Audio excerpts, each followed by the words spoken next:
Kajian Islam Ilmiah.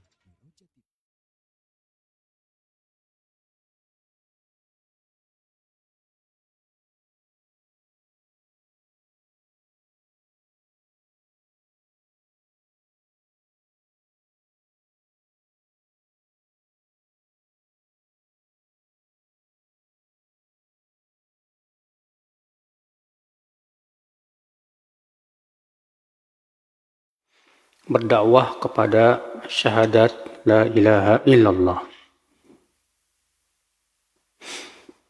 Kemudian kata beliau, walahuma an Sahal bin Sa'ad radhiyallahu anhu anna Rasulullah SAW qala yawma Khaybar la'u'tiyanna ar-rayata ghadan rajulan yuhibbu Allah wa rasulahu wa yuhibbuhu Allah wa rasuluhu yaftahu Allah ala yadayhi.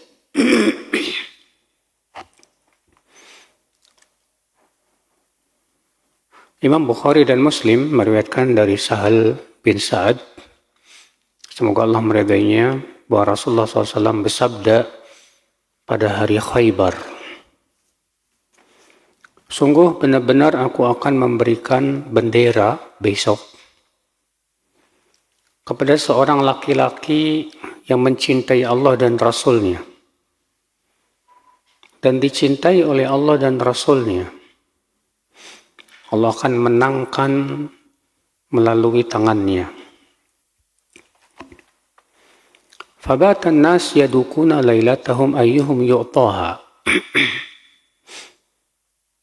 Maka di malam harinya manusia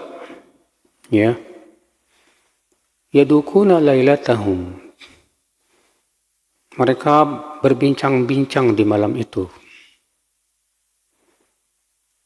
Ayyuhum yu'taha. Siapa kira-kira orang yang akan diberikan bendera tersebut?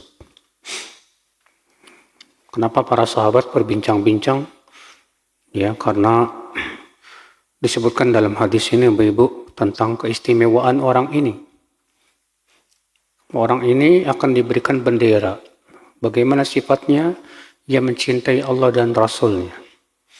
Dan dicintai oleh Allah dan Rasul-Nya. Subhanallah. Ini yang membuat para sahabat itu memperbincangkannya. Ini menunjukkan para sahabat itu semangat sekali kepada hal-hal yang membuat Allah cinta. Falamma asbahu ghadaw ala Rasulullah SAW kulluhum yarju an yu'taha. Ketika di pagi harinya, mereka semua pergi kepada Rasulullah SAW. Semua mereka berharap ingin diberi bendera itu. Tidak menunjukkan bahwa para sahabat gila jabatan, tidak. Ya. Tapi mereka mengharapkan bendera itu karena di situ ada keutamaannya. Bahwa orang itu disifati mencintai Allah dan Rasul-Nya dan dicintai oleh Allah dan Rasul-Nya. Ini kan Masya Allah ya. Sifat yang luar biasa sekali gitu loh. Iya. Makanya mereka berharap ya, merekalah yang diberi bendera tersebut. Waqala aina Ali bin Abi Thalib? Maka Rasulullah bersabda, di mana Ali bin Abi Thalib? Faqila huwa yashtaki ainai. Maka dikatakan kepada Rasulullah, dia sedang sakit dua matanya ya Rasulullah. Fa'arsalu ilaihi. Maka kemudian mereka pun mengirim orang untuk memanggil Ali. Fa'utiya bihi. Lalu Ali bin Abi Thalib pun dibawalah. Fabasaqa fi ainaihi wa da'alah. Maka Rasulullah SAW pun kemudian meludahi dua mata Ali bin Abi Thalib dan mendoakan kesembuhan untuknya. Fabarok, maka langsung sembuh. Subhanallah. Ya. Ka'alam yakun bihi wajah, seakan-akan sebelumnya tidak ada penyakit sama sekali. Ini di antara mukjizat Rasulullah SAW. Doanya langsung dikabulin, ya. Langsung sembuh.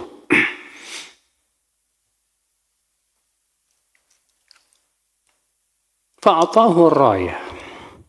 Lalu Rasulullah pun kemudian memberikan kepada Ali bin Abi Thalib bendera.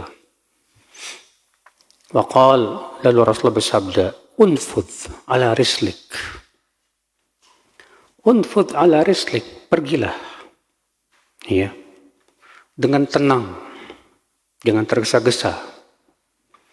Hatta tanzila bisahatihim, hingga sampai ke halaman negeri mereka.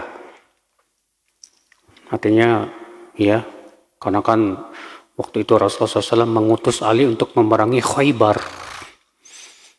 Maka Rasulullah menyuruh Ali untuk pergi dengan tenang, jangan tergesa-gesa, hingga sampai ke Khaybar. Thumma du'uhum ilal Islam. Kemudian dakwahi mereka kepada Islam. Wa akhbirhum bima yajibu alaihim min haqqillahi ta'ala fihi. Dan kabarkan kepada mereka apa yang wajib mereka lakukan terhadap Allah, berupa hak Allah subhanahu wa ta'ala. Wa wallahi la ayyahdiyallahu bika rajulan wahidan khairun laka min humurin na'am. Maka sungguh demi Allah, kata Rasulullah, Allah memberi hidayah kepada seseorang melalui kamu, itu lebih baik buat kamu daripada unta merah. Masya Allah. Ya, ini kisah tentang bagaimana Ali bin Abi Thalib disifati oleh Rasulullah bahwa ia mencintai Allah dan Rasulnya dan dicintai oleh Allah dan Rasulnya. Dan tentunya juga Pak Ibu, sifat ini tidak khusus untuk Ali. Abu Bakar pun termasuk orang yang mencintai Allah dan Rasulnya dan dicintai oleh Allah dan Rasulnya.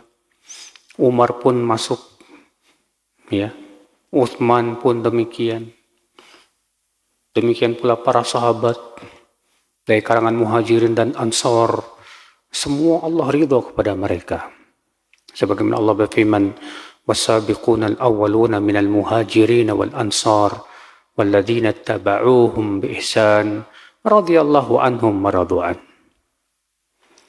Dan ya, orang-orang as-sabiqun al-awwalun dari kalangan muhajirin dan ansar dan orang-orang yang mengikuti mereka dengan kebaikan, Allah ridho kepada mereka dan mereka pun ridho kepada Allah.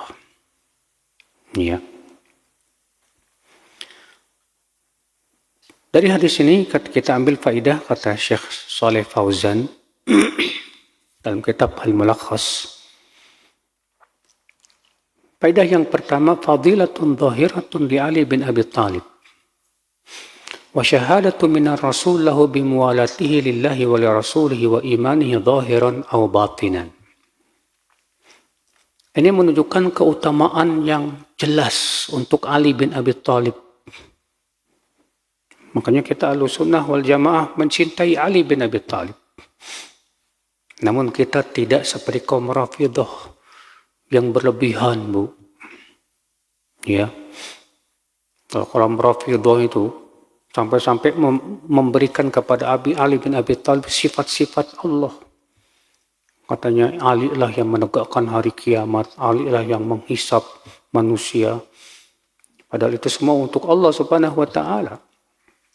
Ya, mereka mempertuhankan Ali bin Abi Thalib.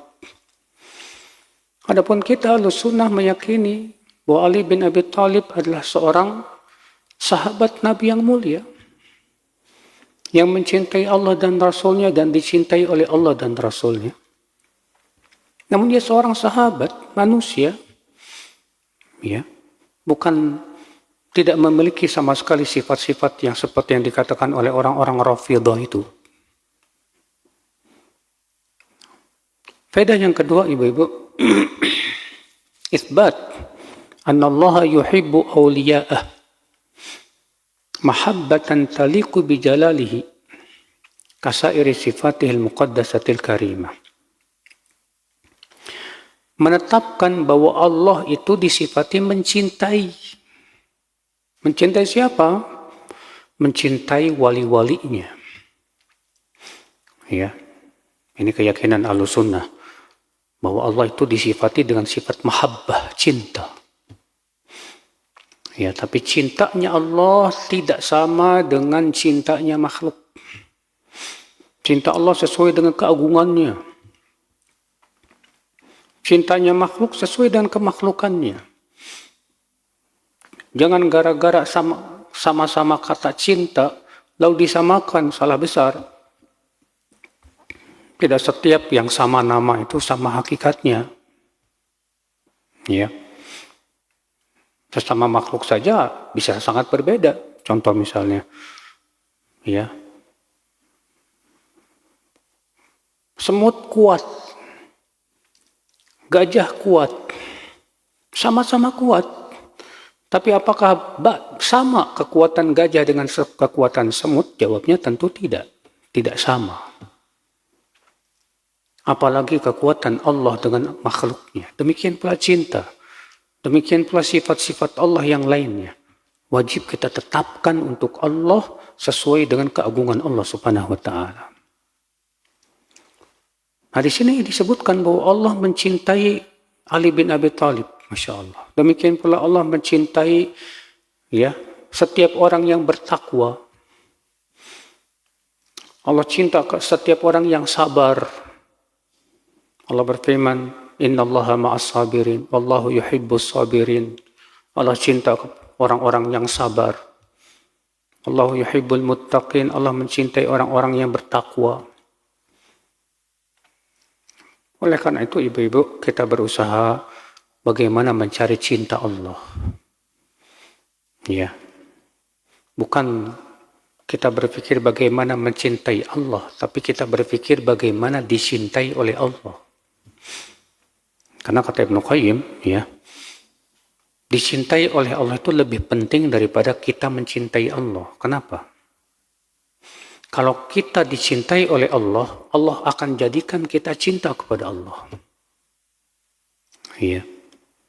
Nah, ini ibu-ibu sekalian. Bagaimana Allah cinta kepada kita? Tentunya dengan cara mengikuti syariatnya. Dengan cara mengikuti perintahnya. Dengan cara menjauhi larangan-larangannya. Dengan cara mengikuti Rasulullah SAW. Allah berfirman dalam surat Ali Imran. Ya. Qul in kuntum tuhibbunallah fattabi'uni yuhibbukumullah wa yaghfir lakum dzunubakum. Jika kamu mencintai Allah, maka ikuti aku, yaitu Rasulullah. Niscaya Allah akan cintai kamu dan Allah akan ampuni dosa kamu. Tuh lihat ibu-ibu. Ya. Ayat ini kata Ibnu Katsir termasuk ayat imtihan, ayat ujian. Ujian buat siapa? Ujian buat setiap orang yang mengaku cinta kepada Allah. Saya yakin semua muslim ketika ditanya kamu cinta Allah, pasti dia akan jawab, iya saya cinta Allah. Sebab kalau ada orang berkata begini, saya benci Allah, pasti murtad, kafir dari Islam.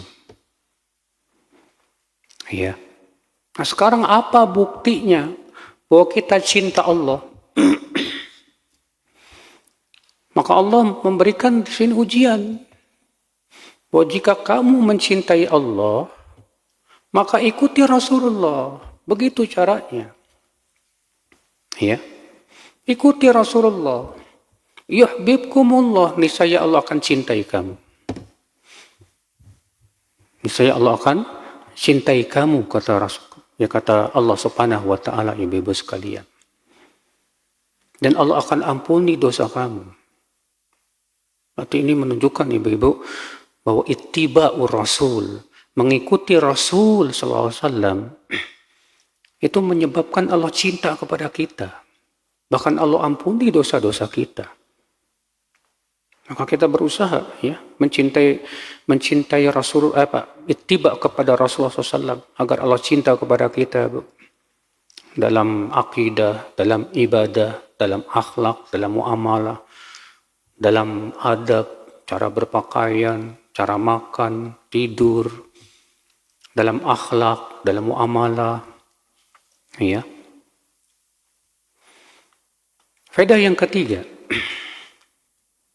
hirsus sahabati 'alal khair wa tasabuquhum ila al-a'mali salihah. Bahwa para sahabat itu orang yang paling semangat kepada kebaikan. Mereka itu orang-orang yang berlomba-lomba dalam beramal soleh. Makanya pantas kalau mereka dipuji oleh Allah. Ya, dalam Al-Quran. Dipuji oleh Rasulullah SAW dalam hadis-hadis yang sahih. Seperti Rasulullah bersabda, khairun nasi qarni, sebaik-baik manusia itu generasiku. Kemudian setelahnya. Ya. Kenapa? Di antara keistimewaan para sahabat itu adalah mereka itu orang yang paling semangat kepada kebaikan. Tidak ada satupun kebaikan kecuali para sahabat yang sudah mendahului kepadanya. Oleh karena itulah Al-Imam Ibnu Katsir memberikan kepada kita kaidah. Apa kaidahnya? Lau kana khairan lasabaquna ilaihi. Dalam tafsir Ibnu Katsir itu. Kalaulah itu kebaikan, tentu para sahabat akan mendahului kepadanya. Nah sekarang ibu-ibu, semalam banyak kaum muslimin yang merayakan tahun baru. Udah gitu pawai obor. Padahal yang namanya obor itu api itu kan simbolnya majusi. Ya. Nah sekarang kita tanya, dahulu para sahabat merayakan nggak tahun baru? Siapa yang lebih semangat kepada kebaikan, kita atau para sahabat? Saya yakin para sahabat lebih semangat kepada kebaikan daripada kita. Mereka yang paling paham dan paling tahu tentang kebaikan daripada kita. Tapi tidak ada para sahabat yang merayakan tahun baru, baik tahun baru Masehi, demikian pula tahun baru Islam, nggak ada tuh.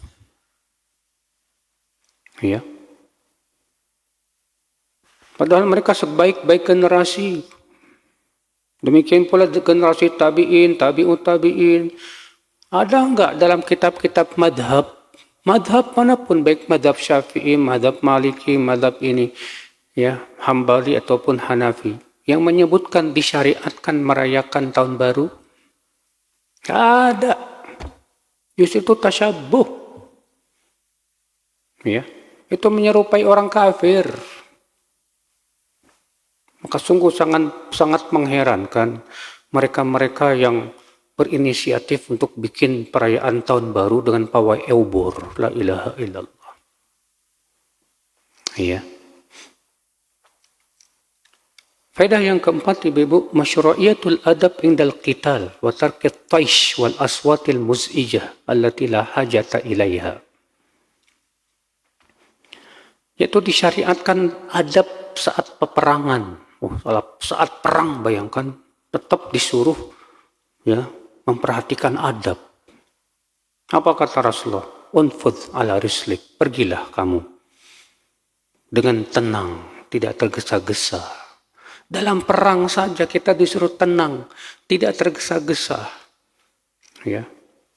Tidak teriak-teriak, tidak. Itu dalam perang, gimana tidak perang? Maka ketika kita tidak perang, lebih lagi kita harus punya adab. Di zaman sekarang ini kita lihat, subhanallah ibu-ibu. Ya. Netizen itu. Kalau berkomentar, isinya caci maki. Ya. Mencaci maki pemerintah, menghina. Padahal kata Rasulullah SAW apa? Man ahana sultan ahanahullah. Siapa yang menghina penguasa, pemimpin, maka Allah akan hinakan ia. Ya. Orang yang suka mencaci maki pemimpin itu pasti Allah hinakan di dunia dan akhirat. cepat atau lambat, pasti Allah hinakan dia. Ya. Faedah yang kelima, amrul imam umalahu birrifqi wal lin min ghairi dha'fin wal intiqadi azimatin. Seorang pemimpin, seorang imam hendaknya menyuruh bawahan-bawahannya untuk punya sifat lemah lembut. Ya.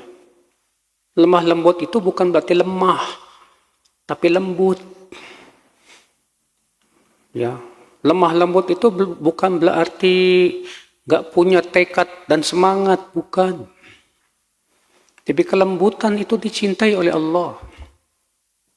Siapapun Anda, pejabat apapun Anda, hendaklah Anda lembut. Ya, kepada rakyat, kepada bawahan Anda. Kan itu perintah Rasul SAW. Kata Rasulullah SAW, "Ar-rifqu la yakunu fi syai'in illa zana."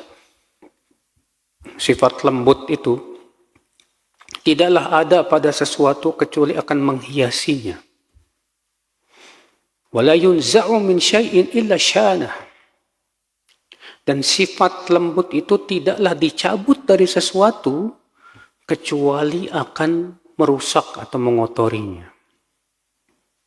Walaupun ibu bercadar, ya, berpegang kepada sunnah, tapi kalau ngomong kasar, nggak ada lembut-lembutnya, pasti orang nggak suka, Bu. Ya. Walaupun ibu di atas kebenaran, tapi nggak ada lembut-lembutnya, kasar kalau ngomong, nggak sopan, tetap saja itu sesuatu yang dibenci oleh Allah Subhanahu wa Ta'ala.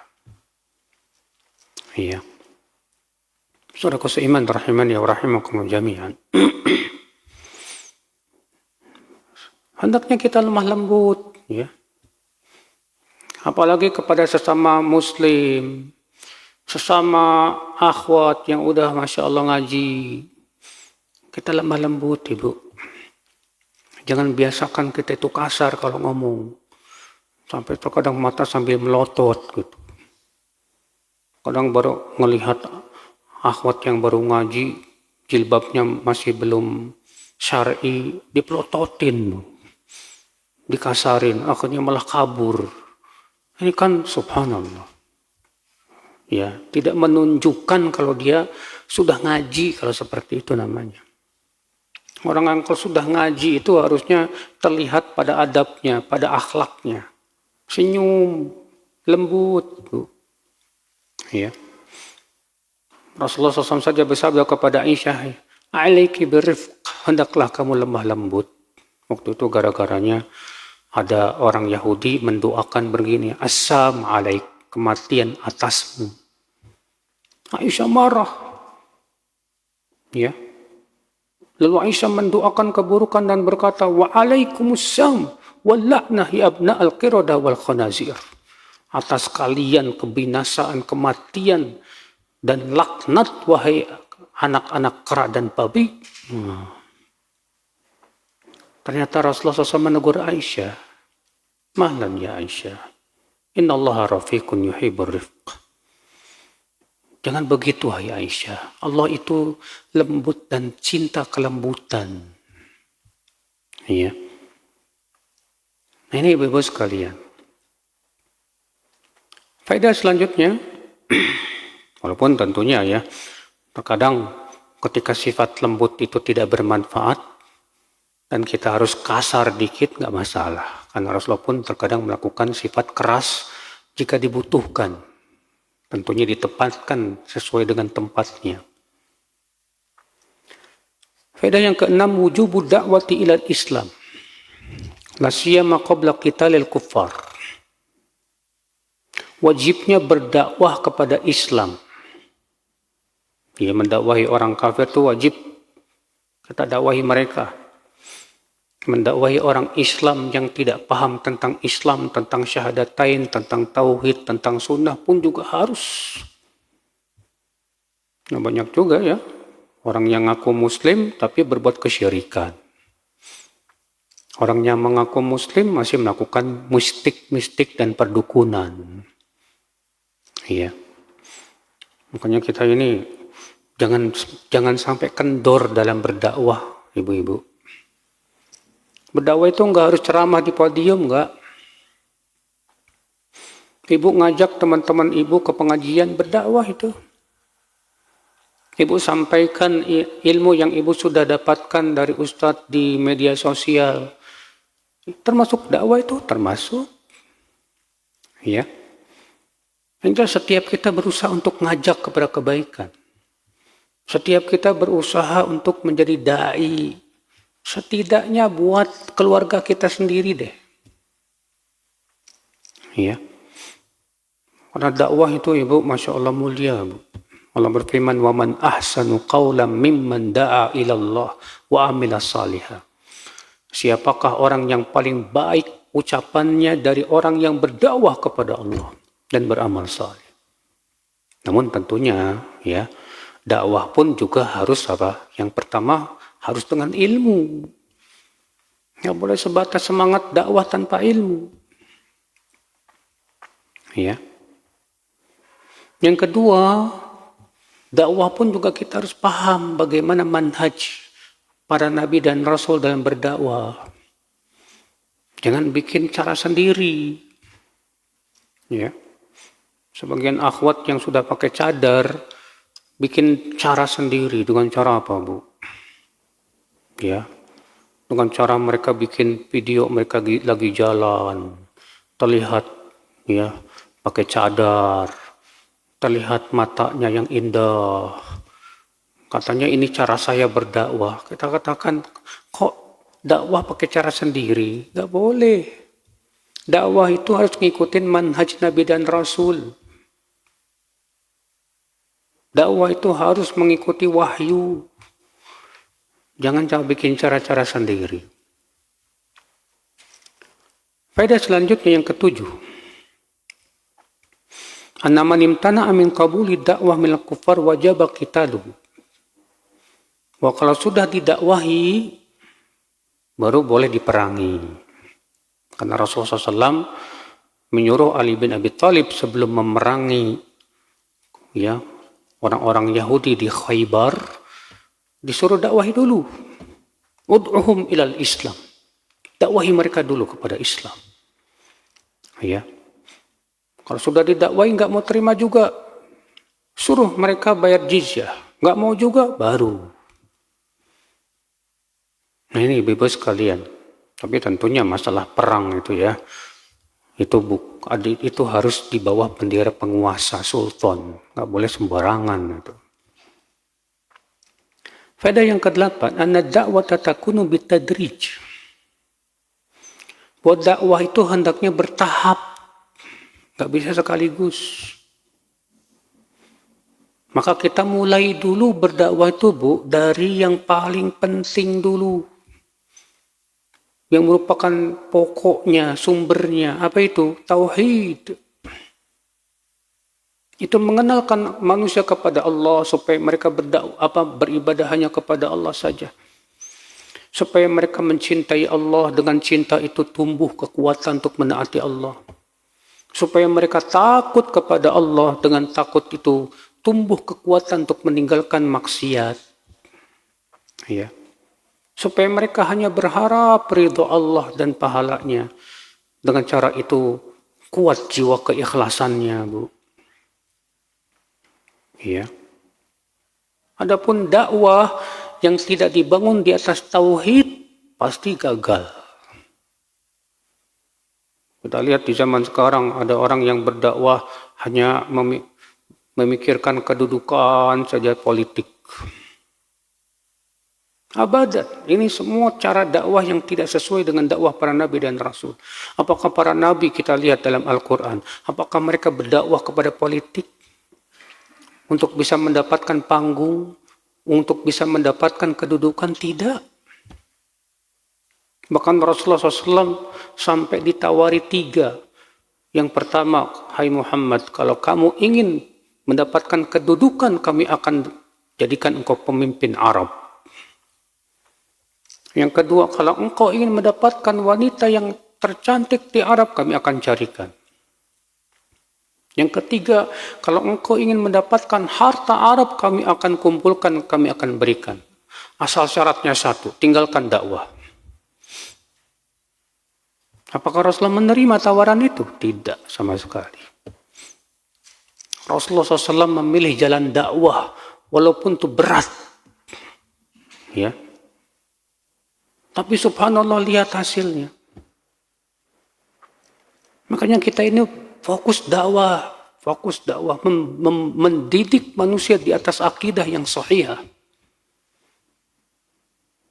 Adapun kemudian kita dakwahnya dengan cara turun ke jalan-jalan, demo, isinya cuma ya tentang politik, jelek-jelekin pemerintah dan yang lainnya. Wallahi itu sesuatu yang tidak diridhoi oleh Allah. Itu bukan cara para nabi dan rasul dalam berdakwah, abadan.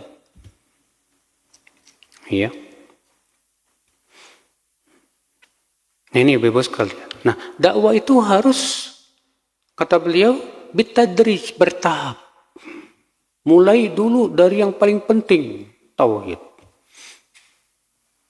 Setelah kita bahas tauhid, kita bahas baru tentang sholat, tentang zakat, tentang puasa. Sebagaimana dalam hadis yang sudah pernah kita bahas, itu ya hadis Mu'adz bin Jabal yang dikirim ke Yaman. Faedah yang ke-9.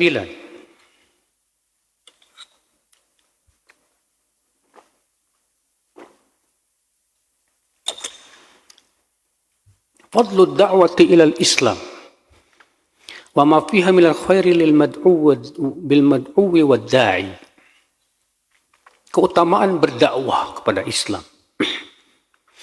Karena di situ ada kebaikan, baik yang untuk yang berdakwah maupun yang didakwahi.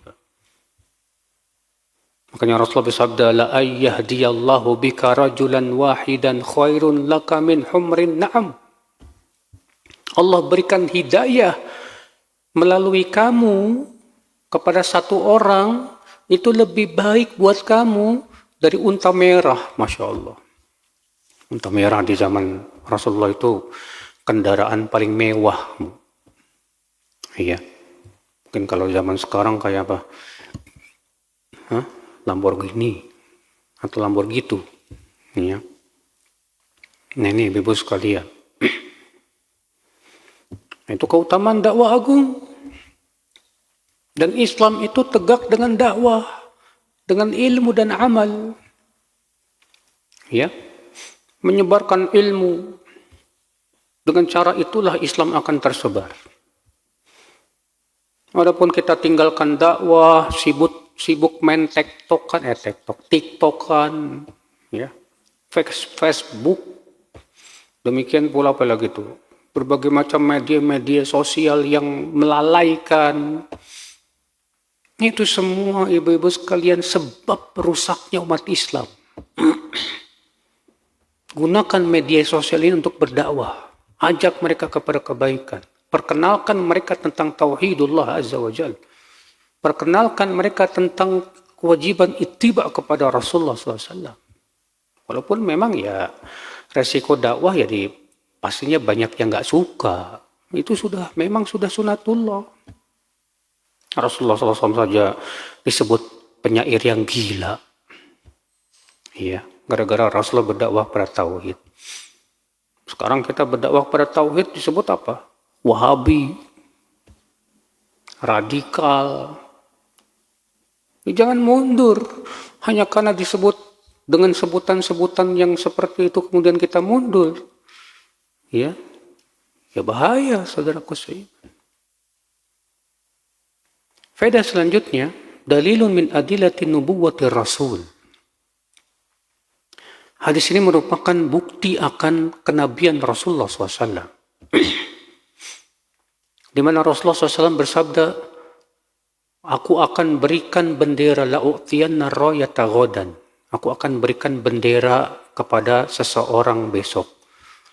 Rajulan yuhibbullah wa rasulah wa yuhibbuhullah wa rasuluh.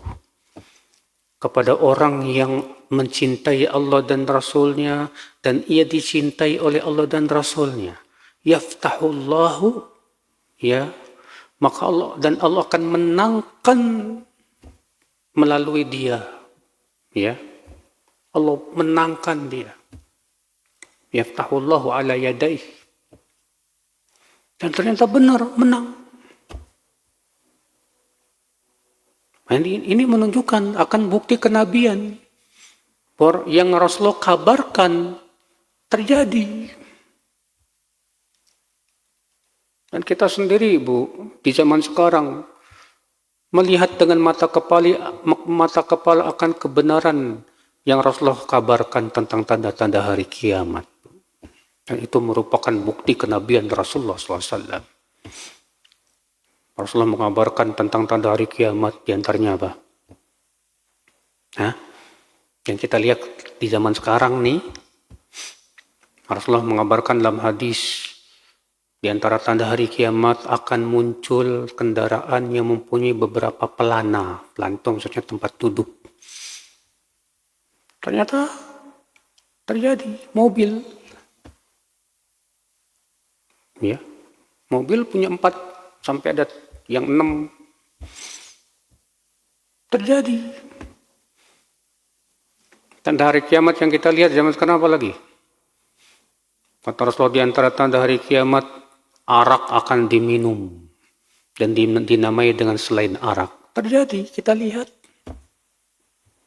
Di antara tanda hari kiamat apa lagi? Ya, kasratus zina, banyaknya orang yang berzina. Kita lihat dengan mata kepala, banyak yang berzina di zaman ini. Iya. Di antara tanda hari kiamat apa lagi yang kita lihat di zaman sekarang? Di antara tanda hari kiamat, kata Rasulullah, taqarubul aswaq, berdekatannya pasar. Ya, kita lihat di HP antum ada Bukalapak, ada Lazada, ada apa lagi? Pasar semua itu. Subhanallah, terjadi. Ya. Di antara tanda hari kiamat apalagi yang terjadi zaman sekarang? Subhanallah, yang Rasulullah kabarkan tentang tanda hari kiamat benar terjadi. Dan itu bukti akan kenabian Rasulullah SAW. Beliau tidak bohong. Dan Rasulullah mengucapkan itu berdasarkan wahyu dari Allah Rabbul Alamin. Karena Rasulullah tidak tahu yang gaib. Tapi Rasulullah SAW diberitahu oleh Allah tentang apa yang akan terjadi di masa depan. Iya. Makanya orang yang meragukan kenabian Rasulullah, maka kita sebutkan bukti-bukti kebenaran Rasulullah SAW dengan apa yang Rasulullah kabarkan terjadi semua. Rasulullah SAW bersabda, "Satakhruju narun." Ya, akan keluar api min ardil Hijaz, dari negeri Hijaz, tudhi'u a'naqal ibil bi Busra. Saking besarnya itu api, sampai-sampai menyinari punuk-punuk unta yang ada di negeri Busra di Syam. Dan ternyata terjadi, Bu, di zaman Imam Nawawi, tepatnya pada tahun 654 Hijriah. Itu keluar dari Harrah Syarqiyah bagian timur kota Madinah. Api yang sangat besar sekali. Diceritakan oleh Imam Nawawi, demikian pula diceritakan oleh Ibnu Katsir dalam kitab Al-Bidayah wan Nihayah. Iya. Berarti itu menunjukkan bukti apa? Bukti kebenaran nubuah Rasulullah SAW. Faedah selanjutnya yang bisa kita petik dari hadis ini, kata Syekh Shalih Fauzan, al-imanu bil qada wal qadar. Beriman kepada takdir. Dihusuli rayah liman lam yas'a ilaiha. Ya. Karena ternyata yang mendapatkan bendera ini Ali bin Abi Thalib yang tidak ada usaha untuk mendapatkannya. Bayangkan, Pak, Ibu, para sahabat semuanya pada pergi untuk berharap bisa dikasih bendera. Sementara Ali bin Abi Thalib, ya, beliau tinggal, tidak pergi karena matanya sedang sakit. Ternyata apa yang terjadi? Rasulullah bertanya, mana Ali bin Abi Thalib? Ternyata Ali yang dikasih. Sementara sahabat-sahabat di situ ada Abu Bakar, ada Umar, ada Uthman, ada para sahabat-sahabat besar. Semua mereka berusaha, berharap supaya diberi. Ternyata yang dikasih oleh Rasulullah SAW Ali bin Abi Thalib. Terkadang Pak, Allah memberikan rezeki kepada orang yang tidak berusaha. Sementara ada yang berusaha dengan sungguh-sungguh banting tulang, gak dapat. Wallahi, rezeki itu urusan Allah, bukan urusan kita, Pak. Saya pernah sama temen pergi ke laut mancing. Waktu itu lagi musim ikan tenggiri. Saya sama temen duduk samping-sampingan ya. Ya, pancingnya sama, umpannya sama, tapi yang dapat dia lagi. Saya nggak dapat. Terus saya bilang ke teman, kan, saya di situ dong, kamu di sini, gantian. Makanya kita pindah tempat, dia lagi. Saya nggak dapat.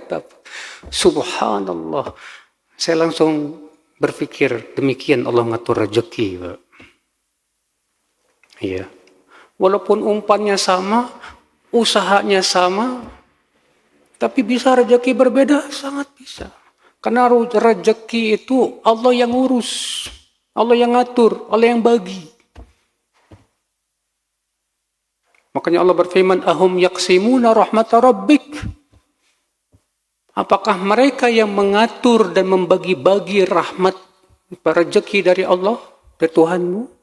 Nahnu qasamna bainahum ma'isyatahum. Kamilah yang membagi-bagi rezeki mereka itu.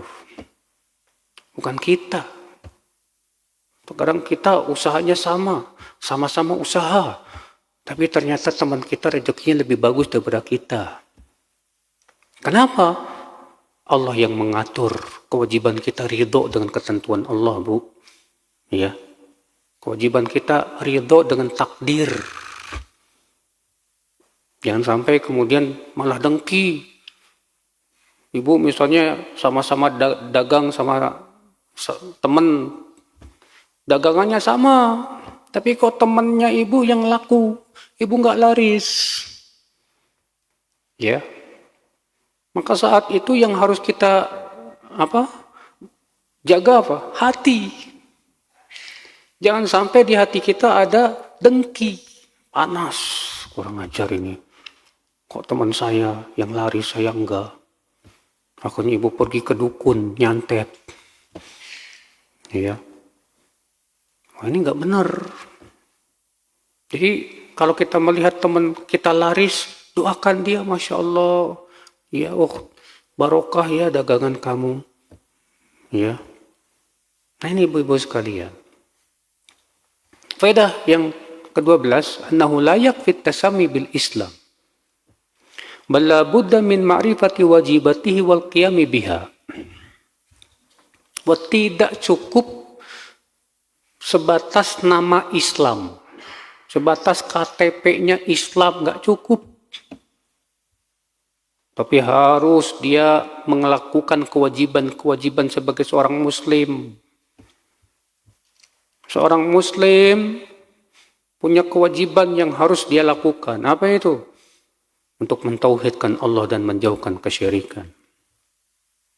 Untuk sholat dan sujud kepada Allah. Sholat 5 waktu. Ya. Ada di sana kewajiban-kewajiban yang Allah sampaikan kepada Rasulnya, laksanakan. Di sana ada larangan-larangan yang Allah larang, tinggalkan. Jadi muslim itu bukan hanya sebatas penamaan, saya muslim. Tapi gak mau sholat. Saya muslim. Tapi gak puasa Ramadan. Gimana? Ya.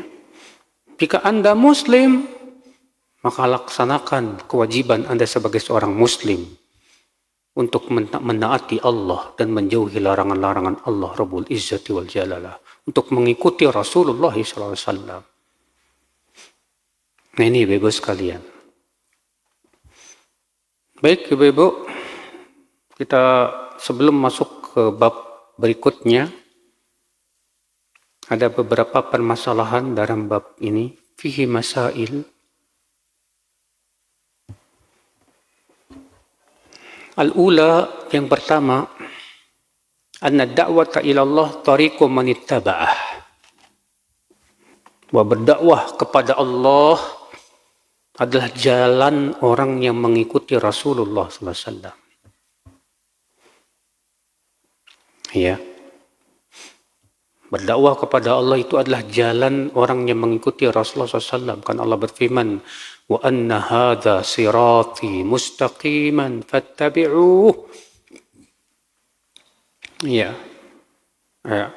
Kan Allah berfirman, kul hadhihi sabili ad'u ila Allah. Katakan, hai Muhammad, inilah jalanku.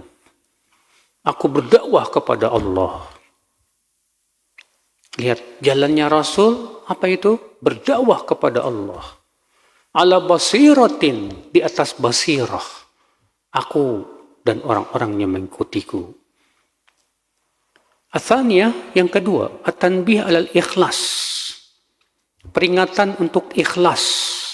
Lianna katsiran minan nas law da'a ilal haqq wa huwa yad'u ila nafsi. Karena banyak orang yang berdakwahnya bukan kepada Allah, tapi kepada dirinya. Ya. Ada orang yang berdakwah, tujuannya apa, Bu? Memperkaya diri. Ada orang yang berdakwah, tujuannya apa, Bu? Supaya namanya yang tenar, yang masyhur. Ya. Sampai-sampai ada pendakwah, ya, sampai berdoa, gimana caranya nih supaya orang-orang menerima dakwahnya? Bikin gelar, ya, yang padahal dia nggak punya gelar sama sekali itu, tapi berdusta. Apa nih? Wah, manusia itu kalau gelar saya doktor, ya, maka bakalan diterima nih. Langsung tempelin doktor, padahal nggak pernah sekolah doktor. Tujuannya hanya untuk apa? Orang-orang supaya mengambil dari dia. Apa seperti itu caranya? Yang nggak benar. Ya, dengan cara berdusta, dengan cara berbohong. Saudara seiman rahimani wa rahimakumullah jami'an. Itu pertanda kalau dia berdakwahnya kepada diri sendiri, bukan kepada Allah Subhanahu wa taala. Saudara seiman. Ats-tsalitsah anna al-basirah min al-fara'id. Permasalahan yang ketiga, bahwa basirah itu termasuk kewajiban. Apa sih basirah? Basirah itu artinya keilmuan. Ya. Dari kata basara yabsuru artinya melihat. Artinya seseorang itu hendaknya ketika berdakwah itu harus di atas keilmuan. Apa yang ia sampaikan itu jelas ada ilmunya.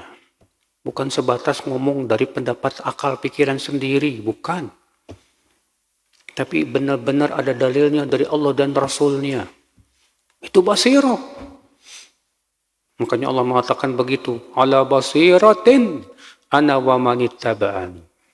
Di atas basirah aku dan orang-orang yang mengikutiku. Tuh. Iya. Kalau cuma berdakwah, pintar ngomong doang, pintar retorika. Ya. Semua orang bisa. Ada dakwah tujuannya entertainment, supaya orang ketawa. Ya Allah. Sehingga isi ceramahnya dari awal sampai akhir melawak aja. Karena memang tujuannya supaya orang tertawa, senang kepada dirinya. Ya Ibu, kalau seperti ini dakwahnya musibah. Ini bukan ya ceramah untuk melembutkan hati. Itu hakikatnya ceramah mengeraskan hati. Karena kata Rasulullah SAW, iyyak wa kathrata dhahik. Jauhi oleh kamu banyak tertawa. Fa inna kathrata dhahik tumitul qalb. Karena banyak tertawa itu mematikan hati. Ya. Banyak tertawa itu mematikan apa? Hati, kata Rasulullah SAW. Nah ini Ibu-Ibu. Maka dari itu yang kita hadiri di majlis seperti apa? Majlis ilmu. Majlis yang diajarkan padanya ilmu. Yang berasal dari Allah dan Rasulnya. Sesuai dengan penafsiran para salafus salih. Ar-Rabi'ah, yang keempat. Min dalaili husni tauhid kaunuhu tanzihan ya lillah ta'ala anil masabbah. Di antara bukti bagusnya tauhid itu adalah apa, Pak? Itu mensucikan Allah Subhanahu wa taala dari berbagai macam celaan. Ya. Di antara dakwah tauhid yang bagus itu dia sucikan Allah dari berbagai macam kekurangan. Dari kesyirikan, dari sifat-sifat yang tak layak bagi Allah Subhanahu wa taala. Seperti orang Nasrani yang mengatakan wa qalu takhadallahu walada, mereka berkata Allah mengambil anak. Subhanah, maha suci Allah. Ya. Al-khamisah, masalah yang kelima. Anna min qubhi syirk kaunuhu masabbatan lillah. Bahwa termasuk buruknya kesyirikan itu hakikatnya apa? Dia mencaci maki Allah. Syirik itu, Bu, hakikatnya mencela Allah.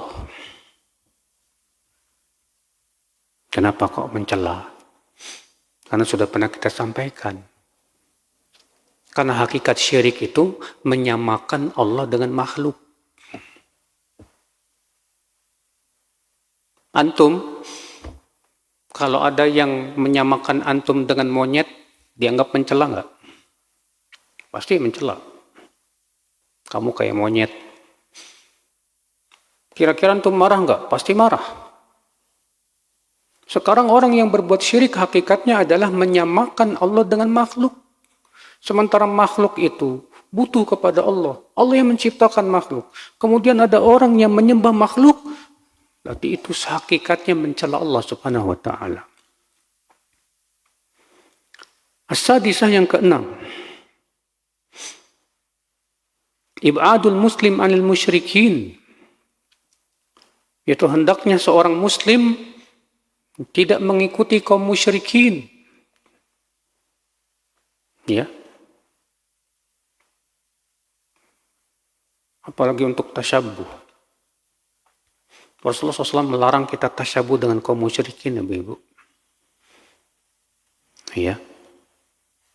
Sudah kita sebutkan tadi, banyak muslim ternyata lebih senang tasyabuh dengan orang-orang kafir, Bu. Mereka pawai obor. Yang namanya obor itu kan api. Api itu simbolnya ya majusi, Pak. Kok bisa seorang muslim ya melakukan hal-hal yang sudahlah tidak ada syariatnya dari Allah dan Rasulnya, sudah begitu membawa simbol ya majusi seperti itu. Ya. Ajaran dari mana coba seperti itu, saudaraku seiman? Katanya tujuannya apa? Ya mereka orang Nasrani merayakan tahun barunya mereka. Masa kita kaum muslimin nggak merayakan tahun baru muslim? Lah itulah tasyabuh namanya. Kewajiban kita itu jangan tasyabuh dengan orang musyrikin. As-sabi'ah, yang ketujuh. Kaunut tauhid awwala wajib. Bahwa tauhid itu kewajiban yang pertama. As-saminah, yang kedelapan, annahu yabda'u bihi qabla kulli syai'. Bahwa hendaknya tauhid dahulu didahulukan sebelum segala sesuatu. Ya. Karena itu tauhid itu yang paling penting. Dasarnya, sumbernya. At-tasyi'ah, yang kesembilan, anna makna an yuwahhidullah makna syahadat la ilaha illallah. Bahwa makna sampai mereka mentauhidkan Allah, itulah makna syahadat la ilaha illallah. Karena la ilaha illallah artinya apa? Tidak ada ilah, tidak ada sesembahan yang berhak disembah kecuali Allah saja. Dan itulah makna tauhid. Ya. La ilaha, meniadakan segala bentuk sesembahan kepada selain Allah dan mengingkarinya. Illallah, menetapkan bahwa Allah satu-satunya yang berhak diibadahi. Ya. Al-ashirah yang ke-10. Annal insan qad yakunu min ahli al-kitab wa huwa la ya'rifuha. Atau ya'rifuha wa la ya'manu biha. Bahwa seorang insan terkadang ia termasuk ahli kitab. Artinya ahli kitab itu yang diturunkan kepadanya kitab suci, Pak. Tapi dia tidak mengenal kitab sucinya. Banyak orang Islam, Muslim, kita ini diturunkan kepada kita Al-Quran. Tapi banyak orang Islam tidak kenal Al-Quran. Kecuali hanya sebatas membagus-baguskan suara saja. Diadakan perlombaan musabaqah tilawatil Quran. Sehingga fokusnya hanya kepada keindahan suara saja. Ya. Sementara untuk mengkajinya, mendalami tafsir-tafsirnya, maka banyak yang tidak mau, subhanallah. Maka kita sebagai seorang muslim, Pak, ya, jangan seperti ahli kitab. Ahli kitab, ya, banyak di antara mereka tidak peduli dengan kitab sucinya, bahkan menyelisih kitab sucinya, bahkan mengubah-ubah kitab sucinya. Adapun kita umat Islam, kewajiban kita belajar Al-Quran. Ikuti petunjuk Rasulullah SAW. Masalah berikutnya, Al-Hadiyata Asyarah yang ke-11. At-tanbih ala ta'lim bitadrij. Mengajarkan ilmu itu hendaknya bertahap. Ajarkan dulu dari ilmu-ilmu yang paling dasar. Ya. Makanya kalau kita mengajarkan ilmu itu, kalau tidak bertahap, pasti gagal, Pak. Kita pun juga menuntut ilmu juga harus bertahap, Pak. Jangan asal. Banyak, maaf aja ya, banyak teman-teman itu menuntut ilmunya itu, Pak, hanya sebatas ikut tablik akbar sini, tablik akbar situ. Menuntut ilmu dengan cara seperti itu nggak bakalan jadi, abadan. Menuntut ilmu yang benar itu, kita mengkaji kitab. Kuasai kitabnya. Kalau bisa kita hafalkan, bagus. Mulai dari kitab-kitab yang dasar dulu.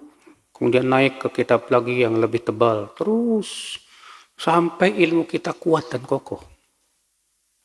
Ya. Ini ibu-ibu sekalian. Atsaniyata asyarah al-bada'atu bil aham fal aham. Yang ke-12. Hendaklah kita memulai dalam berdakwah itu dari yang paling penting dulu.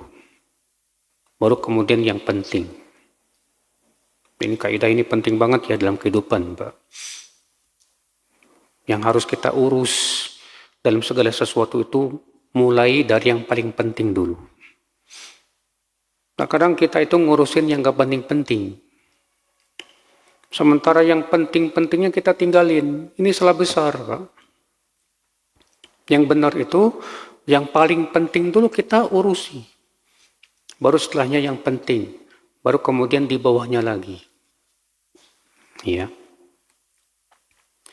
Faedah yang ke-13, as-salisata asyara, masalah yang ke-13, masrafuz zakah. Tentang siapa yang berhak mendapatkan zakat.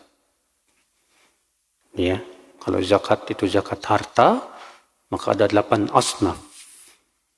Adapun itu zakat fitr, maka yang rajih hanya 1 asnaf saja, yaitu fakir miskin. Ar-rabi'ata asyarah yang ke-14. Kashful alim asyubah anil muta'allim.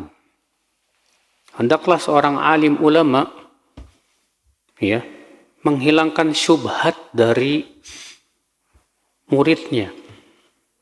Apa itu syubhat? Syubhat itu sesuatu yang samar, Pak. Yang membuat seseorang itu melihat sesuatu yang salah seakan sebagai sebuah kebenaran gitu.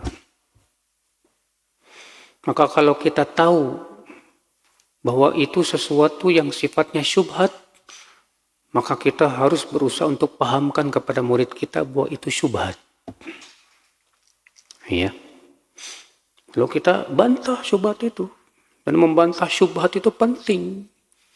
Supaya tidak banyak orang yang terpengaruh. Di zaman sekarang ini, Pak, Bu. Orang-orang Syiah, orang-orang yang berbuat bid'ah, hatta orang-orang ateis pun berusaha untuk memberikan argumentasi mereka. Dan banyak pemuda-pemuda yang memakannya. Akhirnya apa? Terpengaruh. Sampai ada yang murtad. Ada yang jadi liberal. Gara-gara termakan syubhat. Maka membantah syubhat itu termasuk jihad. Dan ini kewajiban para ulama menjelaskan. Ya. Al-khamisata asyarah yang ke-15. An-nahyu an qara'imil amwal. Larangan untuk mengambil harta yang paling berharga.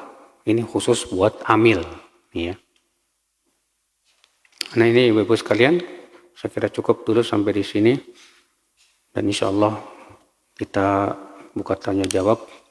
Namun sebelumnya saya mau ke belakang dulu sebentar.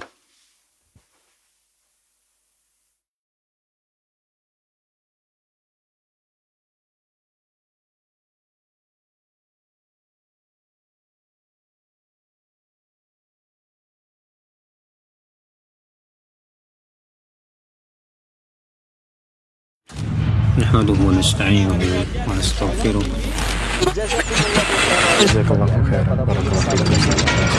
Roja TV, saluran tilawah Al-Quran dan kajian Islam.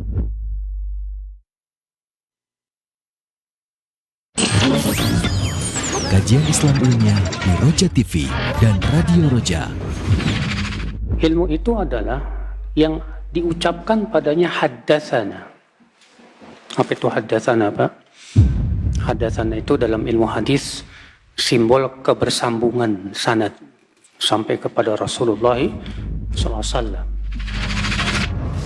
Saksikanlah kajian Islam ilmiah di Roja TV dan Radio Roja.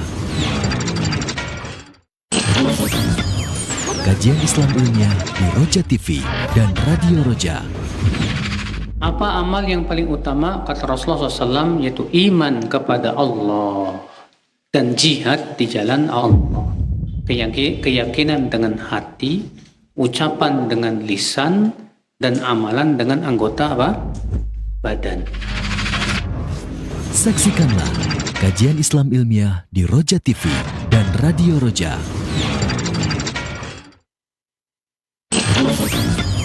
Kajian Islam ilmiah di Roja TV dan Radio Roja. Demikian pula la ilaha illallah. Kalau dia mengucapkan la ilaha illallah tapi tetap berbuat kesyirikan, apa mungkin diterima la ilaha illallah? Ya enggak lah. Kita apa dong? Mengharuskan kita meninggalkan semua jenis kesyirikan.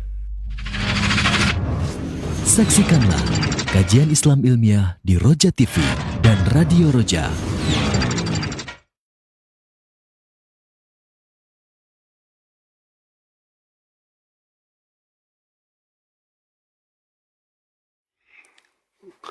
Tapi kalau bercanda masih suka bicara jorok atau bahkan terkadang kasar. Saat diingatkan ini kan cuma bercanda. Nggak apa-apa kan ini sama suami, bukan dengan orang lain. Ya kalau sama suami, ya yang isinya kata-kata yang berhubungan dengan jima, nggak masalah. Itu dibolehkan. Iya. Tapi kalau untuk berbahasa kasar jangan. Karena kasar itu sesuatu yang tidak disukai oleh Allah. Ya Rasulullah sabda dalam hadis, "Innallaha yubghidu kulla ja'dhariyyin jawadin sakhabin bil aswaq." Allah itu ya benci kepada setiap orang yang sombong, kasar, dan suka teriak-teriak. Bolehkah maksa anak masuk pondok pesantren, Ustadz? Bagaimana cara menasihati anak agar masuk pondok? Ibu, sebelum memasukkan anak ke pondok, ibu harus bisa menggambarkan bahwa pondok itu sesuatu yang bagus, sesuatu yang indah. Iya. Caranya bagaimana? Ibu harus dari sebelum masuk pondok nih, jauh-jauh hari sebelum masuk pondok, ibu sudah menceritakan tentang pondok pesantren. Bagaimana pondok pesantren tuh, nak, lihat ustadz-ustadz kita, ustadz-ustadz ini, ya, kayak Ustadz Syafiq, Ustadz Erwandi, itu mereka dari pondok pesantren, nak. Ustadz Maududi dan yang lainnya. Tujuannya supaya apa? Supaya terbentuk dalam pikiran dia bahwa pesantren itu sesuatu yang bagus. Kemudian sesekali bawa ke pesantren, lihat suasana pesantren. Iya. Kemudian berusaha, terkadang si anak ini, Bu, terpengaruh oleh teman-temannya. Ngapain pesantren? Pesantren jorok, pesantren gini-gini. Nanti ketika dia tidak mau pesantren itu pasti ada sebabnya. Biasanya ya tadi, terpengaruh oleh teman-teman. Ya. Makanya kalau ibu mau masukin pesantren, ya, pondok pesantren anak ibu, maka dari kecil ibu sudah memberikan apa, Bu? Doktrin kepada anak tentang apa itu pesantren. Perkenalkan dia. Adapun tiba-tiba, ya, sangat sulit rasanya, Bu. Sini harus bisa membentuk dulu supaya anak ini paham apa itu pesantren, bagaimana pesantren. Karena apalagi kalau dia dapat berita-berita yang nggak enak tentang pesantren, kan akhirnya dia nggak mau. Ya. Anak saya usia 8 tahun. Alhamdulillah pelan-pelan sekarang sudah tidak main HP. Alhamdulillah bagus ini. Tapi setiap harinya minta mainan terus. Gimana ya Ustaz? Ya. Di sini Ibu, sebagai seorang ibu berusaha untuk bisa memberikan permainan yang mencerdaskan otaknya. Gak apa-apa. Jangan sampai memberikan mainan yang membuat dia lalai, tapi belikan mainan yang membuat otaknya itu diasah. Banyak kok zaman sekarang, alhamdulillah. Ibu bisa cari itu di YouTube, mainan yang mengasah otak anak. Banyak itu, ibu beli. Daripada dia main HP, bikin bebel otak, bikin blow on. Rata-rata anak-anak yang suka main HP itu IQ-nya jongkok, Bu. Iya. Jadi nggak suka belajar, nggak suka. Karena lebih senang dengan tontonan aja. Itu bahaya. Maka dari itu gantikan dengan mainan-mainan yang mencerdaskan. Ya. Kemudian yang kedua, ibu harus bisa pintar juga dengan apa? Ibu jadi tukang cerita. Cerita-cerita tentang para sahabat, tentang para nabi. Ya. Anak kecil itu senang, Bu, kalau diceritain, Bu. Cerita tentang kehebatan Umar bin Khattab. Cerita tentang Ali bin Abi Thalib. Ya, jadikan mereka jadi senang. Ya, dengan cerita-cerita orang-orang soleh itu. Dengan cara seperti itu, insya Allah biiznillah. Kemudian ibu juga harus bisa memberikan motivasi kepada anak tentang pentingnya menuntut ilmu, nak. Ya, menuntut ilmu Allah, menuntut ilmu dunia. Nah ini ibu sekalian.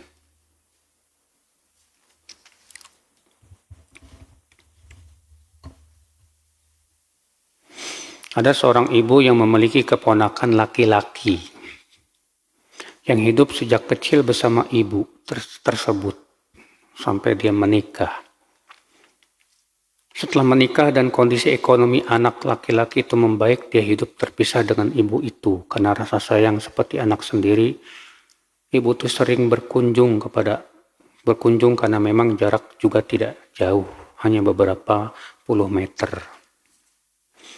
Suatu ketika ponakannya itu bilang, "Bu, jangan ke rumah lagi ya, soalnya itu saya tidak suka sama ibu."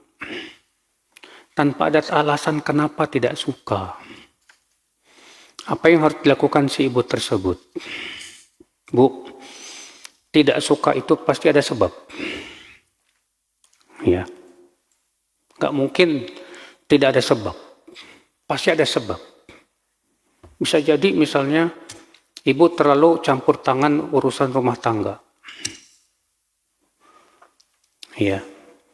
Bisa jadi yang kedua, ibu terlalu sering datang, saking seringnya si istri jadi khawatir. Jangan-jangan ibu minta sama suaminya, jangan-jangan ibu mempengaruhi suaminya, dan yang lainnya.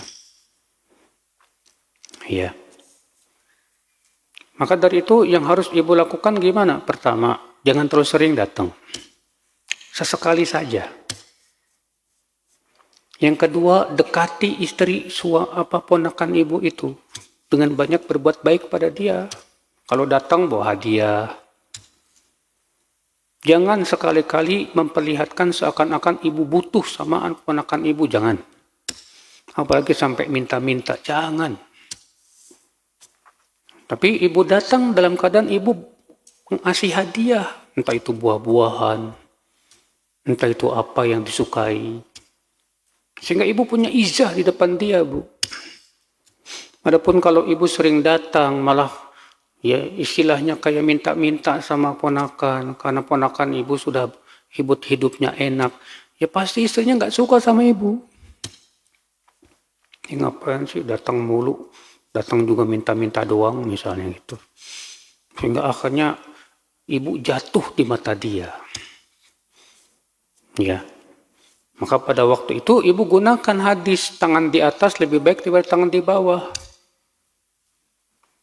Berarti ibu berkunjungnya kurangi sesekali saja. Kalaupun berkunjung dalam keadaan ibu membawa oleh-oleh, ngasih sesuatu yang disukai oleh istrinya keponakan, dan ucapan kata-kata yang baik dengan memuji dia, Masya Allah, kamu istri yang solehat, kamu ya istri yang baik, Insya Allah buat keponakan saya ini. Ya. Adapun ibu kemudian terbawa emosi, akhirnya malah musuh-musuhan, yang nggak ada manfaatnya, nggak bakalan menyelesaikan permasalahan. Saya punya 2 anak laki-laki. Yang satu usianya 26 tahun, yang satu lagi 21 tahun. Amal apa yang harus saya lakukan supaya Allah bukakan pintu hati kedua untuk kuliah di STDI Jember? Ya. Tadi Bu, sudah saya ingatkan, supaya mau itu butuh kepada waktu. Ibu harus memperkenalkan dulu, karena istilahnya orang Indonesia apa? Tak kenal maka tak sayang. Ya, penting ibu mengenalkan, kemudian memberikan informasi-informasi yang bagus kepada anak ibu, supaya anak ibu tertarik. Ya, di sini ibu penting untuk jauh-jauh hari sebelum ibu memasukkan ke sekolah yang ibu inginkan, ibu kenalkan dulu. Ya. Saya pernah demam hampir 2 tahun. Di masa itu saya bermimpi berjumpa 2 orang sahabat. Di mimpi itu saya diperintahkan untuk terus berusaha menghafal dan menambah dan mempertahankan hafalan hadis. Qadarullah, kemampuan saya sangat minim. Saya belum bisa bahasa Arab, makhorijul huruf juga masih banyak salah, dan hafalan yang ada juga masih keteter. Secara syariat, apa yang harus saya prioritaskan untuk saya cicil hafalan, Ustadz? Menghafal itu tidak wajib. Yang wajib itu memahami. Kalau bisa menghafal, alhamdulillah. Kemudian yang kedua, ibu prioritaskan pelajari ilmu yang paling penting dulu, ilmu tauhid. Kemudian ibu belajar Al-Quran dan tafsirnya. Ya, sambil ibu mempelajari hadis yang menafsirkan Al-Quran itu. Jadi dalam menuntut ilmu sudah kita sebutkan tadi, Bu. Tidak bisa sekaligus. Dalam menuntut ilmu itu harus ada tahap-tahapnya, Bu. Dan kita utamakan yang paling penting dulu. Ya.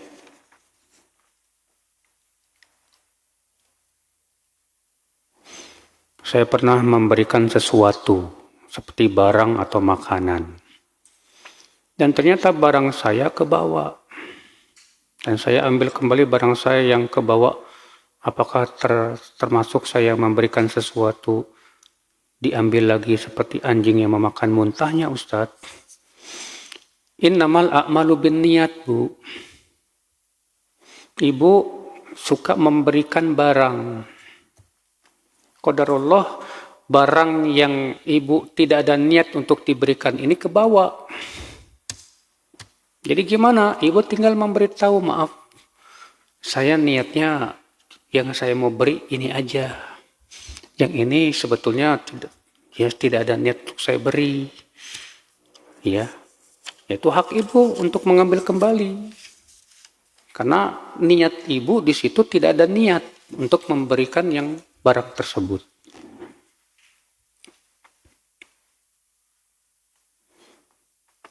Mohon nasihat Ustadz, kebanyakan ummahat kalau pas tanya jawab ngobrol. Nah ini Bu, penyakitnya ibu-ibu. Penyakitnya ibu-ibu, hampir di semua tempat kajian yang saya isi, kalau udah tanya jawab, seakan-akan itu waktu ngobrol. Wallahi ini sunnah sayyi'ah. Sunnah yang buruk. Tanya jawab itu bukan waktunya ngobrol, Bu, tapi waktunya untuk mendengarkan tentang banyak permasalahan. Yang terkadang permasalahan itu kita alami. Ya. Jadi ngobrolnya kapan? Nanti setelah selesai kajian. Setelah selesai kajian, ibu mau ngobrol terserah. Ya. Nah, ini jadi sunnah sayyi'ah dari ibu-ibu. Kalau ibu-ibu seperti itu. Kalau bapak apa? Tidur. Ya. Pas kajian tidur. Kirain nunduk khusyuk gitu nangis. Ternyata ngorok. Allah musta'an.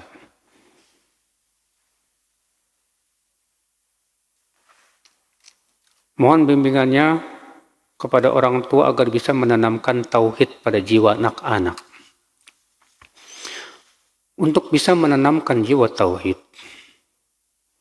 penting ibu untuk belajar dulu tauhid. Ya. Sebab kalau kita tidak belajar tauhid, bagaimana akan menanamkan tauhid? Yang kedua, penting untuk menjadi tauladan untuk anak-anak kita. Karena anak akan mencontoh orang tua. Yang ketiga, ya,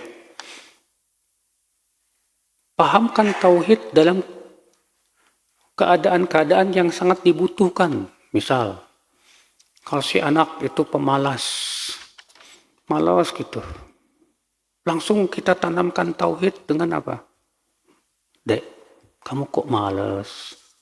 Ya, Rasulullah SAW menyuruh kita itu semangat loh, Dek. Rasulullah sabda, mukmin yang kuat lebih dicintai oleh Allah dari mukmin yang lemah. Kamu suka nggak dicintai oleh Allah, Dek? Ya, kamu harus jadi orang yang semangat. Begitu. Ya. Ketika dia mau sholat, tanamkan tauhid dalam sholat. Kamu mau sholat, Dek, Masya Allah. Kamu sujud kepada pencipta alam semesta. Itu sesuatu yang mulia. Ya, kita itu butuh sholat. Jadi kesempatan-kesempatan ini yang kita berusaha untuk gunakan untuk menanamkan tauhid kepada dia, Bu. Ya.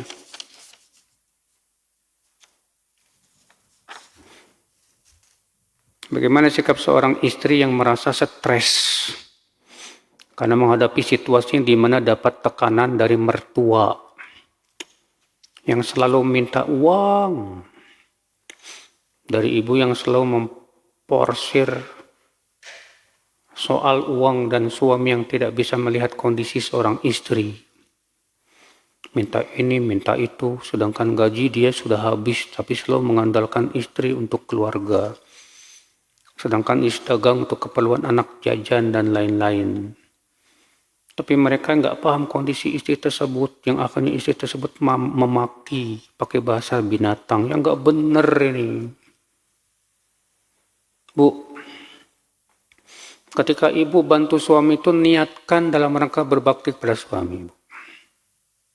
Niatkan untuk mencari ridha Allah. Kalau ibu ikhlas, Allah berikan kepada ibu pahala besar. Ada seorang wanita datang kepada Rasulullah, lalu Rasulullah bersabda kepada wanita itu, "Adzatu zaujin anti?" Kamu punya suami? Punya ya Rasulullah. Kaifa anti min? Bagaimana sikapmu pada suamimu itu? La alujuh dan illa ma'ajistu ya Rasulullah, atau kama qalat. Aku berusaha bersungguh-sungguh untuk berbakti kepada suamiku, ya Rasulullah, kecuali yang aku tidak mampu. Apa kata Rasulullah? Unduri aina anti min. Lihat oleh kamu bagaimana kamu di mata suamimu. Fa innahu jannatuki au naruki, karena suamimu itu surgamu atau nerakamu.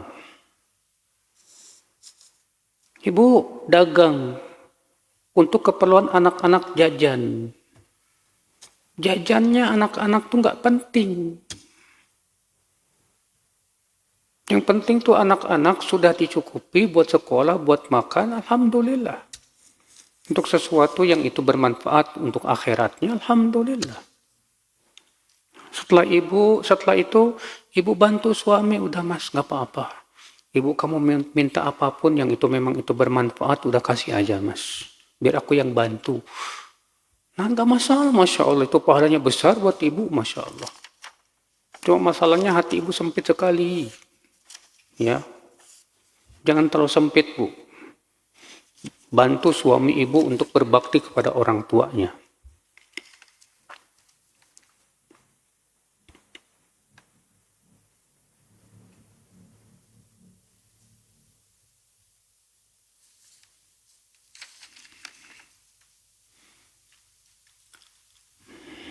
Ada ikhwan alumni pesantren, bahkan alumni Madinah, tapi telah banyak menipu orang. Modus menawar muqabalah, sekalian umroh dan belajar bahasa Arab langsung di Madinah. Ternyata menipu. Ini ya oknum, Bu. Oknum. Dan jangan sampai hanya karena gara-gara satu oknum ini kemudian kita memberikan sebuah hukum general. Ya. Jangan-jangan lulusan Madinah begini semua. Ya enggak lah. Itu oknum itu, Bu. Ya. Maka kalau seperti itu ya sudah. Kalau jelas dia menipu dan yang lainnya, ya kita tidak bisa membantu orang yang menipu. Kalau dia ditangkap polisi dan diberikan hukuman, ya gimana lagi, kita nggak bisa bantu. Karena membantu orang yang ya suka menipu itu susah, berat, ya berabe pada hari kiamat nanti. Kata Rasulullah, la'anallahu man awa muhdithan. Semoga Allah melaknat orang yang melindungi orang yang berbuat kejahatan. Orang yang melindungi orang yang berbuat kejahatan itu dilaknat oleh Allah Subhanahu wa taala.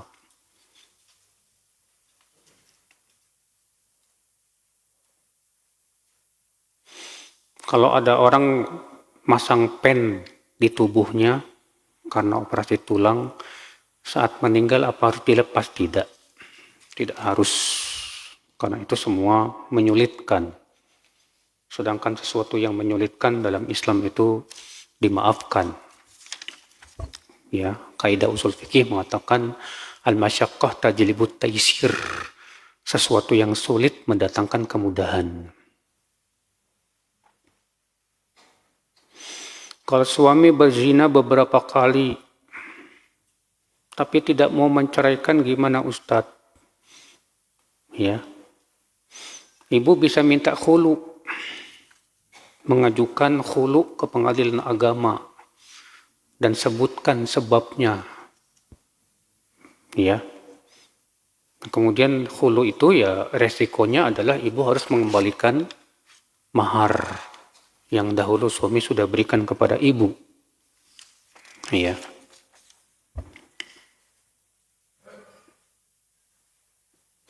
Bolehkah menghadiri kajian Ustadz yang menyelesaikan Ustadz Yazid? Wah. Bu, Ustadz Yazid, Masya Allah. Kita cintai beliau, kita hormati beliau. Tapi beliau bukan Nabi. Beliau terkadang bisa berpendapat, tapi bukan berarti kita tidak boleh menyelesaikan pendapat beliau. Kalau menyelesaikan pendapat Nabi, nggak boleh, haram. Tapi menyelesaikan pendapat seorang ustadz kita lihat.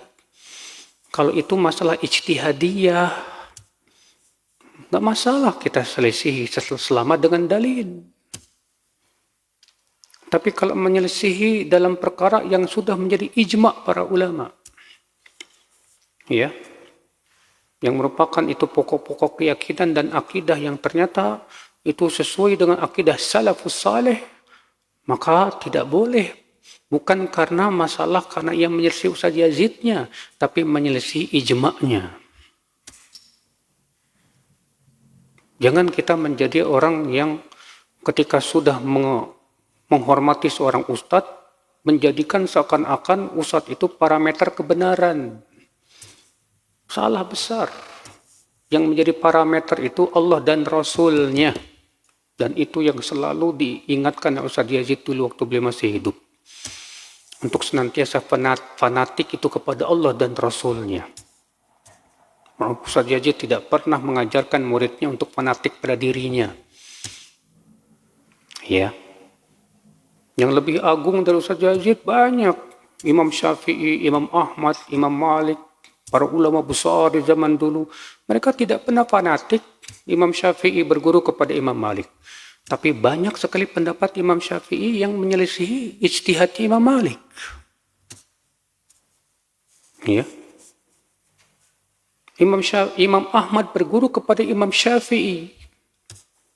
Tapi Imam Ahmad juga sering menyelesaikan Imam Syafi'i dalam banyak pendapat-pendapat beliau.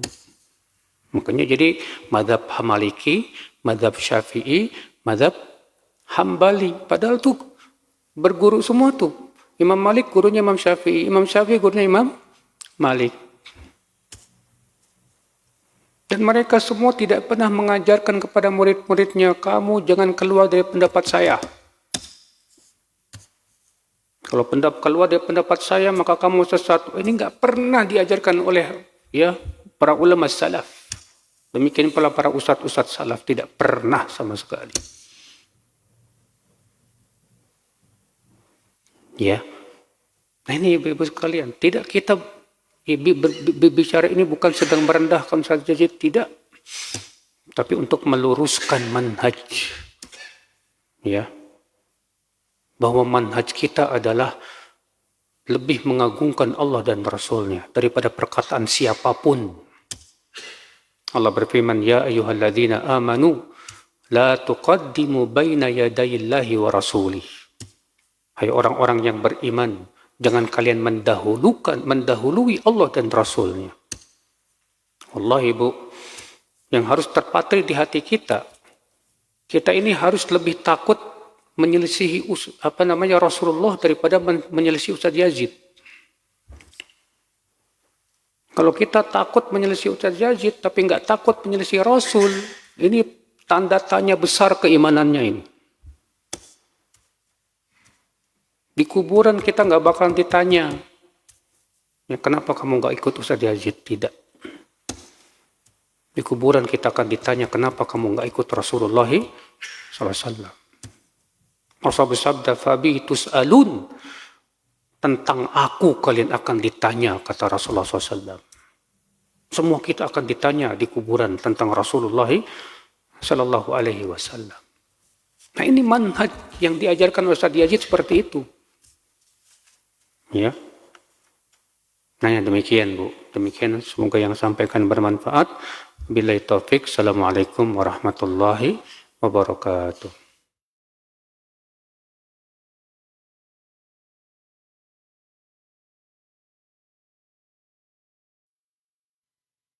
Simak Radio Roja Bogor 100.1 FM, Radio Roja Majalengka 93.1 FM, Radio Roja Palu 101,8 FM, dan Radio Roja Bandung